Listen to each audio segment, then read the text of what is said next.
I have to stop rushing to see a movie just because it has one really good actor in it. I saw Morgan Freeman's name on this and didn't even bother looking at any of the other movies on my list. He's been in so many great movies that I still just give him the benefit of the doubt. Hello and welcome to my channel. Here I review new movies and television shows and try to release a new review every day from Monday to Friday. Today I'm going over the film The Minute You Wake Up Dead. It's a crime thriller directed and written by Michael Mailer and co-written by Timothy Holland. It stars Cole Hauser, Jamie Alexander, and Morgan Freeman. The Minute You Wake Up Dead is a confusing movie with a lot of amazing tools at its disposal. Its story is told in a slow and convoluted way that makes each of the characters feel inconsistent or pointless. It doesn't have any good action, and while the production quality is generally pretty high, there are big problems that can't be ignored. The plot is hard to explain without giving away details, so I'll put it simply. We begin the story with Ross Potter, a financial advisor who made a bad call and lost a lot of people a lot of money.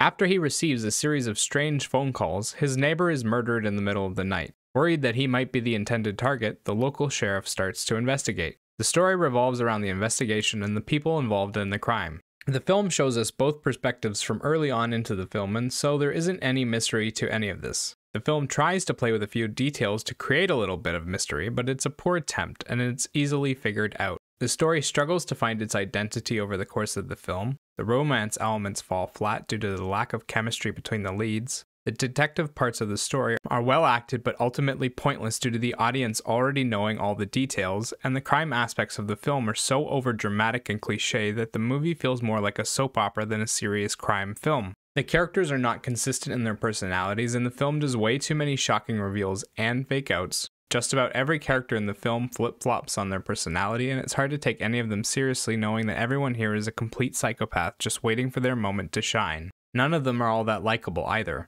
The film is a bit slow and lacks excitement. The conflict between the different parties isn't that intense, and the only action we get is a few gunshots and one mild torture scene. There isn't any mystery, no humorous dialogue, and the only character that's interesting is the sheriff. After the movie shows its hand early, there isn't much reason to continue watching. The narration and the bit at the end about God's judgment were sloppily written and feel like a first draft effort rather than a polished, fleshed out idea. They were vaguely related to the story at best and came off as I'm 14 and this is deep kind of material. The production quality is actually pretty good on this film, but it does have a few issues that can't be ignored. The camera work is smooth and there are a few nice shots in here to look at. The visual effects leave a little to be desired, but the only scenes that actually looked bad were the torture scene because of the fake blood and toe, and the scene where the guy's legs are broken. Both effects looked fake, but neither was on screen for more than a second, and both scenes are well crafted to build tension and make you feel the impact of the injuries despite how they look. The soundtrack is made up of Hollywood boilerplate tracks that play over the film to supercharge the emotions and give it a dramatic vibe. The tracks are well chosen and generally accompany the scenes well, but the film overuses them to an excessive degree. There is music over literally every scene in the movie. Not once does it stop to let the actors talk or let a shot settle. It gives every scene an overly dramatic feeling and makes the film feel more like a soap opera. There's also one character in the film that they dubbed over with ADR, and it's very poorly done. His lips are almost never in sync with his voice, and I can't imagine why they did this. Almost every single one of his lines is re-recorded, and it's obvious. Everyone else in the movie has great audio, and it seems weird that only this one guy got so boned.